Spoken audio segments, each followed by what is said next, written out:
안녕하세요. 오늘은 우리 국민이라면 누구나 존경하고 사랑하는 그분, 외국인도 반한 그 인물에 대한 이야기를 들려드릴 겁니다. 외국인도 반한 그 누구보다 백성을 사랑하고 용감하고 진정한 전략가였던 이순신 장군에 관한 감동 이야기.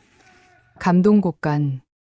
여러분, 저는 한국에서 교환학생으로 지내고 있는 에밀리입니다. 한국에서의 생활은 정말 매일매일이 새로운 경험이에요. 사실 한국에 오기 전까지는 한국 역사에 대해 아는 게 별로 없었죠. 처음에는 익숙하지 않아서 조금 긴장되기도 했지만 이제는 한국의 문화와 사람들에게 완전히 빠져 있어요. 특히 한국의 역사와 전통은 정말 매력적이죠. 제가 한국에 오기 전까지는 영국의 넬슨 제독처럼 해양 전투 영웅에 대해 잘 알고 있었어요. 영국은 섬나라다 보니 해군의 중요성이 대단하고 저는 어렸을 때부터 트라팔가 해전과 넬슨 제독의 업적을 자주 들어왔거든요. 사실 저는 원래 해양 전투사에 관심이 많았어요. 그래서 자연스럽게 한국에서도 이 나라의 역사와 전쟁 이야기에 관심을 갖게 되었죠. 그러던 중 우연히 텔레비전에서 명량이라는 영화를 보게 되었어요. 사실 처음에는 그냥 단순한 전쟁 영화라고 생각했어요. 그런데 영화가 진행될수록 저는 큰 충격을 받기 시작했어요. 이순신 장군이라는 분이 나오셨는데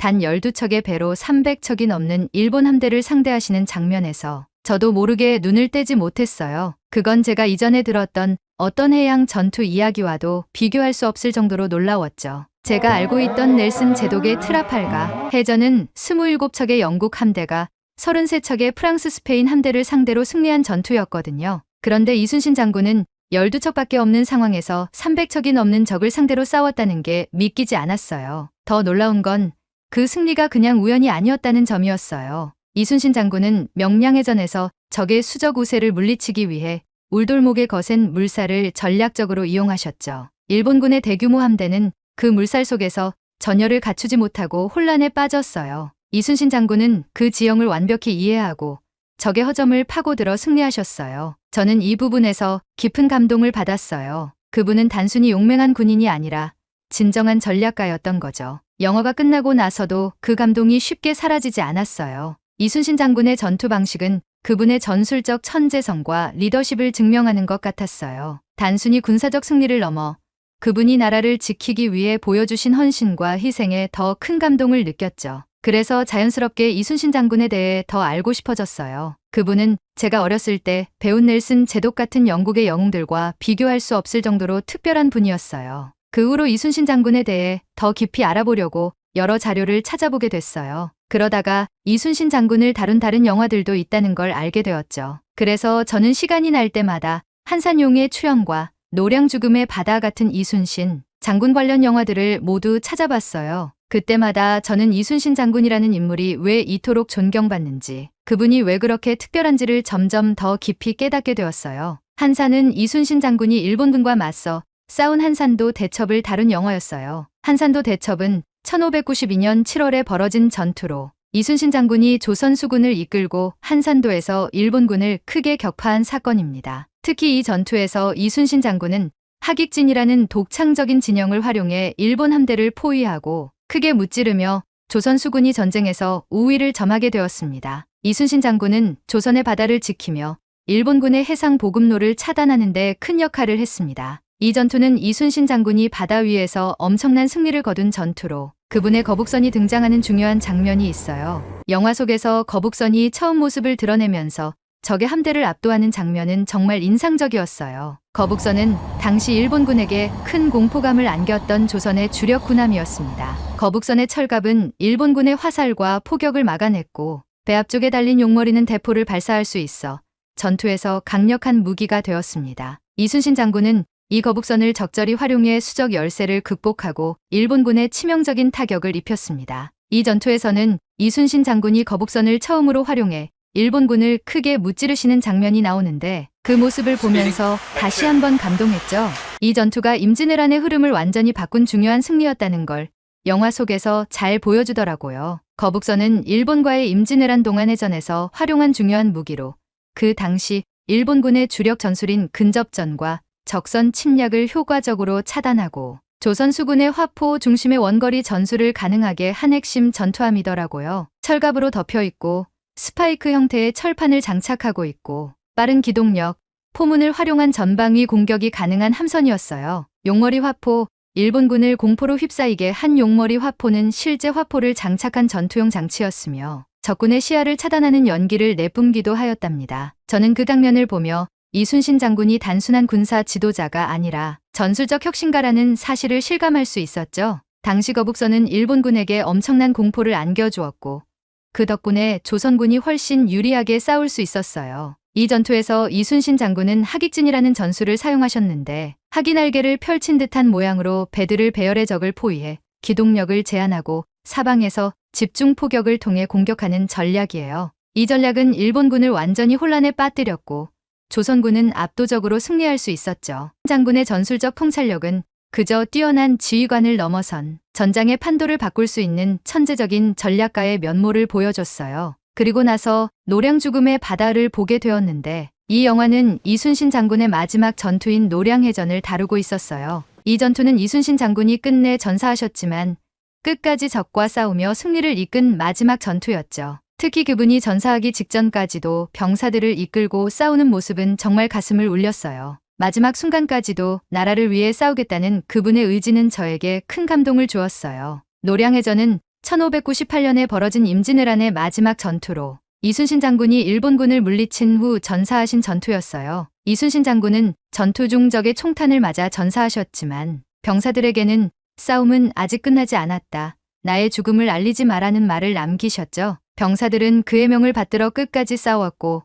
결국 일본군을 물리칠 수 있었습니다. 이순신 장군의 죽음은 단순한 장군의 죽음이 아니었어요. 이순신 장군이 전사하신 후에도 그의 병사들은 끝까지 싸웠어요. 그분의 희생은 조선의 마지막 승리로 이어졌고 저는 그분의 헌신과 용기가 얼마나 대단한지를 느낄 수 있었어요. 이순신 장군은 마지막까지도 자신의 생명을 아끼지 않고 조국을 위해 싸운 분이었어요. 그의 삶과 전쟁은 단순히 승리와 패배를 넘어서 진정한 희생과 책임을 보여준 이야기였죠. 이렇게 영화를 통해 이순신 장군의 생애와 임진왜란에 대해 배우다 보니 자연스럽게 한국과 일본의 역사적 관계에도 관심이 생기기 시작했어요. 임진왜란은 일본이 조선을 침략한 전쟁이었고 그 시기에 이순신 장군이 나라를 지키기 위해 싸웠다는 사실을 알게 되었죠. 임진왜란은 1592년부터 1598년까지 이어진 전쟁으로 일본의 도요토미 히데요시가 조선을 침략하면서 시작되었습니다. 이 전쟁에서 조선은 많은 피해를 입었지만 이순신 장군의 활약 덕분에 해상에서의 일본군의 공격을 막아낼 수 있었습니다. 임진왜란은 한국과 일본의 역사적 관계에 있어 중요한 전쟁으로 그 결과는 오늘날에도 많은 의미를 남기고 있습니다. 영화를 통해 임진왜란에 대해 조금 더 알게 되었고 이순신 장군의 활약이 이 전쟁에서 얼마나 중요한 역할을 했는지 깨닫게 되었어요. 특히 그분이 없었다면 한국은 아마 큰 어려움을 겪었을 거라는 생각이 들었어요. 그래서 저는 더 깊이 공부하고 싶어졌어요. 이순신 장군에 대해 더 많이 알고 싶었고 한국 역사에 대해서도 더 많이 알아보고 싶었죠. 그러던 중에 방학이 다가왔고 저는 친구들과 함께 전라도로 여행을 가게 되었어요. 그곳에는 이순신 장군과 관련된 유적지들이 많다고 해서 너무 기대됐어요. 전라도는 이순신 장군이 임진왜란 당시 활동했던 주요 지역 중 하나이더라고요. 특히 이순신 장군이 명량해전을 치렀던 울돌목과 조선 군인이 주둔했던 해남, 그리고 전쟁 중 중요한 요충지였던 진도 등 역사적으로 중요한 장소들이 많습니다. 에밀리는 친구들과 함께 이순신 장군이 활약했던 그 지역들을 직접 방문하고 기념관 같은 곳을 다녀보게 됩니다. 전라도에 도착하자마자 울돌목에 가보고 싶었어요. 명량해전의 실제 전투 장소를 직접 눈으로 보고 싶었거든요. 그래서 친구들과 함께 울돌목으로 갔죠. 도착해서 그곳의 빠른 물살을 보는데 정말 영화에서 봤던 것처럼 놀라웠어요. 그때 주변에서 하시는 말씀이 물때와 시간을 잘 맞춰 와야 진정한 울돌목에 회오리 치는 모습을 볼 수 있다 하셨어요. 마침 우리가 갈 때는 정말 웅장해 보이는 울돌목의 모습을 구경할 수 있었어요. 거치다 못해 회오리가 만들어지는 모습과 그 이름처럼 바위가 우는 것 같은 우렁찬 물소리가 더욱 감동을 주는 것 같았습니다. 울돌목을 구경할 수 있게 스카이워크와 해상 케이블카가 있었는데 울돌목이 너무 궁금했던 제겐 멋진 경험이었었어요. 울돌목의 물살은 너무나도 빠르고 거세더라고요. 어떻게 이곳에서 그런 대규모 전투가 벌어졌는지 상상도 안 됐어요. 그런데 이순신 장군은 그 물살을 완벽히 이용해서 일본군을 물리쳤다는 사실이 더욱더 대단하게 느껴졌어요. 울돌목은 좁은 해협으로 물살이 매우 빠르기로 유명한 곳입니다. 이순신 장군은 이 지형적 특성을 이용해 수적으로 우세한 일본군을 혼란에 빠뜨리고 큰 승리를 거두었습니다. 에밀리는 그 현장을 직접 보면서 이순신 장군의 전략적 통찰력에 다시 한번 감동하게 됩니다. 실제로 울돌목에 서서 그 빠른 물살을 보니 이순신 장군이 얼마나 대단한 전략가였는지 다시 한번 느낄 수 있었어요. 영화로만 봤을 때는 그 전투가 대단하다고 생각했지만 실제로 그 장소에 가보니 그분의 위대함이 더 크게 와닿았어요. 그러면서 자연스럽게 더 많은 궁금증이 생기기 시작했어요. 이순신 장군이 이곳에서 어떻게 싸웠을까? 그리고 임진왜란 중에 다른 전투에서는 어떤 전략을 사용했을까? 더 깊이 알아보고 싶었어요. 울돌목에서 이순신 장군이 싸운 현장을 직접 보고 나니까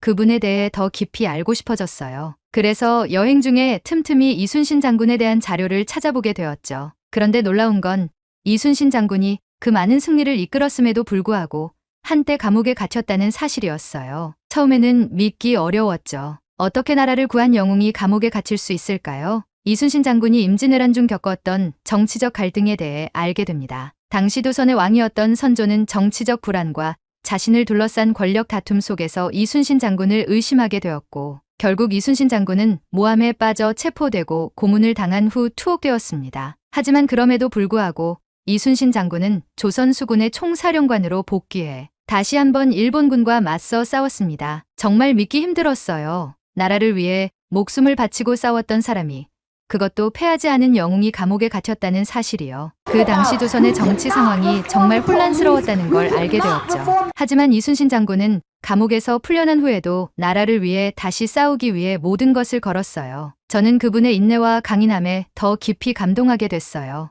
이순신 장군은 감옥에 갇히고도 불평하지 않았고 자신을 구명해준 사람들에게 감사할 뿐이었습니다. 풀려난 후에도 나라를 위해 끝까지 싸우려는 그의 결단력과 애국심은 후대의 길이 남을 위대한 정신이었습니다. 이순신 장군이 단순한 영웅이 아니라 어떤 정치적 역경 속에서도 흔들리지 않고 나라를 위해 자신의 모든 것을 바쳤다는 점에서 그가 더욱 위대한 인물임을 깨닫습니다. 저는 이순신 장군이 단순히 전쟁에서 승리한 장군이 아니라고 생각하게 되었어요. 그분은 정치적 음모와 모함 속에서도 끝까지 조국을 지키기 위해 싸웠고 그 과정에서 엄청난 고통을 견뎌냈어요. 그럼에도 불구하고 그분은 절대 좌절하지 않았죠. 진정한 영웅이라는 건 이런 분을 두고 말하는 거겠죠. 이순신 장군에 대해 공부하면 할수록 저는 그분이 전쟁에서 어떻게 승리를 이끌어냈는지 더 자세히 알고 싶어졌어요. 단순히 배를 많이 가진 적을 이긴 것이 아니라 그분의 전술적 지혜와 전략은 정말 독보적이었어요.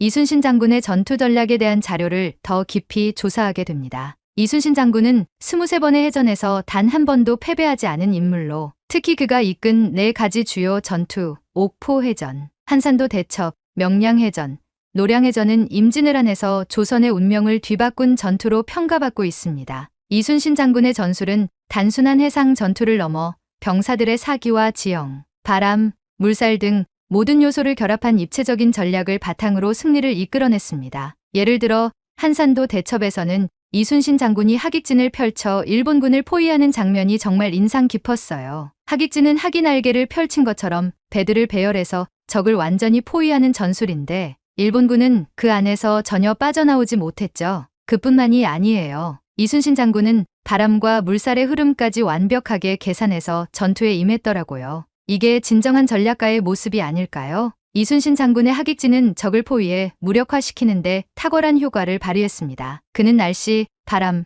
지형 등 모든 환경을 철저히 분석하고 이를 전투에 적극 활용했죠. 특히 바람의 방향을 이용해 일본군의 움직임을 막고 거북선을 전면에 배치해 적의 배들을 무너뜨린 전략은 역사상 유례없는 것이었습니다. 그렇다면 명량해전에서도 그분이 어떤 전략을 사용했는지 다시 생각해 보게 됐어요. 울돌목에서의 물살이 얼마나 빠르고 강력했는지 직접 봤잖아요. 그 물살 속에서 이순신 장군은 적의 대규모 함대를 완전히 혼란에 빠뜨렸어요. 영화로 봤을 때는 단지 운이 좋았다고 생각할 수도 있었지만 실제로는 이순신 장군이 그 지형을 완벽하게 이해하고 적을 철저히 분석했기 때문에 가능했던 승리였어요. 명량해전은 단순히 운에 의해 이루어진 승리가 아니었습니다. 이순신 장군은 울돌목의 지형을 철저히 연구했고 물살이 가장 거세질 때를 기다렸다가 일본군 함대를 기습했습니다. 그 빠른 물살은 대규모 일본 함대가 제대로 전열을 갖추지 못하게 만들었고 이순신 장군은 이를 완벽히 활용해 적을 격파했습니다. 이순신 장군의 승리는 단순한 무력의 결과가 아니라 지형과 환경을 철저히 이해한 전략적 승리였습니다. 이순신 장군의 명량해전은 전 세계적으로도 매우 중요한 전투 중 하나로 꼽힌다고 하더라고요. 그런데 다른 세계적인 해전들과 비교해봐도 그분의 업적은 정말 대단하다고 느껴졌어요. 세계적인 해전은 트라팔가 해전 1805년 넬슨 제독이 이끈 영국 해군이 프랑스 스페인 연합 함대를 물리친 전투 살라미스 해전 기원전 480년 그리스가 페르시아 해군을 물리친 전투 미드웨이 해전 1942년 미국 해군이 일본 해군을 격파한 전투를 꼽습니다. 그 중에서도 명량해전은 단 12척의 배로 330척의 일본 함대를 물리친 기적적인 승리로 평가되며 전 세계 군사사에 길이 남을 위대한 전투로 손꼽히고 있습니다. 12척의 배로 300척이 넘는 적을 상대했다는 건 정말 믿기 어려운 일이죠. 그 당시에 이순신 장군이 취했던 전략은 오늘날에도 군사학에서 교과서처럼 다뤄지고 있다고 하더라고요. 그분의 전술적 천재성은 다른 유명한 장군들과 비교해도 전혀 뒤처지지 않는다고 생각해요. 이순신 장군의 명량해전은 단순한 승리 이상의 의미를 가집니다. 그 전투는 수적 열세를 이기기 위해 지형적 이점을 최대한 활용하고 병사들의 사기를 끌어올리며 적의 허점을 파고드는 뛰어난 전략의 결정체였습니다. 이는 오늘날 세계의 군사학자들이 이순신 장군을 연구하고 그의 전략을 전쟁사에서 중요한 교훈으로 삼는 이유입니다. 이순신 장군이 한국에서만 존경받는 게 아니라 전 세계에서 그분의 전술과 리더십이 연구되고 있다는 걸 알고 정말 놀랐어요. 특히 영국의 넬슨 제독이나 미국의 메가더 장군과 비교할 때도 이순신 장군이 훨씬 더 뛰어난 면모를 보여줬다는 평가가 많더라고요. 이순신 장군은 넬슨 제독과 자주 비교됩니다. 넬슨 제독은 영국의 트라팔가 해전에서 프랑스와 스페인의 연합군을 물리친 영웅으로 영국 해군의 자랑으로 여겨집니다. 하지만 군사학자들은 이순신 장군이 넬슨 제독보다 훨씬 더 열악한 조건 속에서도 단 한 번도 패배하지 않았다는 점에서 그의 전략적 탁월함을 높이 평가하고 있습니다. 이순신 장군은 넬슨 제독이나 다른 유명한 군사 지도자들과 비교해도 전혀 부족함이 없는, 아니 오히려 그 이상의 인물이라는 평가를 많이 받더라고요. 그분은 단지 전술가가 아니라 진정한 지도자로서 백성과 병사들을 위해 헌신한 분이었어요. 그분의 정신은 지금까지도 세계 여러 나라에서 존경받고 있어요. 세계 군사학자들은 이순신 장군의 전술적 천재성뿐만 아니라 그의 인간적 리더십에도 주목합니다. 그가 병사들과 백성들의 안전을 가장 먼저 생각하며 나라를 지키기 위해 끝까지 싸운 모습은 단순한 군사적 승리를 넘어선 위대한 지도자의 자질을 보여줍니다. 이는 이순신 장군이 군사 역사에서 영원히 존경받는 이유입니다. 이순신 장군에 대해 알아가면 알아갈수록 그분이 단지 한국의 영웅이 아니라는 생각이 들었어요. 이순신 장군은 세계적으로도 존경받아야 할 인물이에요. 그분의 전술은 오늘날의 군사학에서도 교과서처럼 사용되고 있고 그분의 리더십과 헌신은 단순한 전투 승리를 넘어선 가치를 보여줬죠. 특히 명량해전에서의 승리는 그저 기적이 아니었어요. 그분의 철저한 준비, 지형과 환경을 활용한 뛰어난 전략, 그리고 백성을 위한 헌신이 만들어낸 결과였어요. 이순신 장군은 단 한 번도 패배하지 않았고 그 어떤 역경 속에서도 굴하지 않았어요. 저는 이런 점에서 그분이 진정한 세계적 영웅이라는 것을 확신하게 되었어요. 이순신 장군이 보여준 전술적 천재성뿐만 아니라 그의 인간적인 면모와 끝없는 헌신에 깊이 감동하게 됩니다. 그분은 나라와 백성을 위해 자신을 희생한 지도자로서 오늘날에도 전 세계 많은 사람들에게 영감을 주고 있습니다. 제가 이순신 장군의 이야기를 알게 된 건 정말 큰 행운이라고 생각해요. 그분이 없었다면 조선은 분명 더 큰 어려움을 겪었을 거예요. 지금의 한국의 모습이 아닐지도 모르죠. 하지만 이순신 장군은 단순한 전쟁 영웅이 아니라 진정한 리더였어요. 자신의 목숨을 걸고 나라와 사람들을 지켰죠. 저는 그분의 정신이 오늘날에도 우리에게 중요한 가치를 전해주고 있다고 생각해요. 그리고 이순신 장군에 대해 배운 걸 친구들에게도 그리고 전 세계 사람들에게도 알리고 싶어요. 그분의 이야기는 단순히 한 나라의 역사가 아니라 인류의 역사에서 중요한 교훈을 주고 있다고 믿어요. 끝까지 포기하지 않고 불리한 상황에서도 절대 굴복하지 않으며 모두를 위해 헌신하는 리더십. 이순신 장군의 정신은 시대와 국경을 넘어 앞으로도 많은 사람들에게 영감을 줄 수 있을 거예요. 처음 시작은 재미있는 영화 한 편 감상이었지만 이렇게 마음을 울리는 한 역사 속 인물을 알게 되어 너무 기뻤습니다. 모든 나라에는 역사 속 위대한 장군, 장수 등 리더들이 있지요. 한국도 지리적 영향으로 많은 전쟁과 싸움 속에 나라를 지켜낸 걸로 압니다. 그 와중에 이런 멋진 리더들이 탄생했던 거고요. 앞으로도 내가 사랑하는 한국의 이순신 장군 같은 멋진 리더들이 많이 나오길 바랍니다. 한국 사랑합니다. 모두 행복하세요.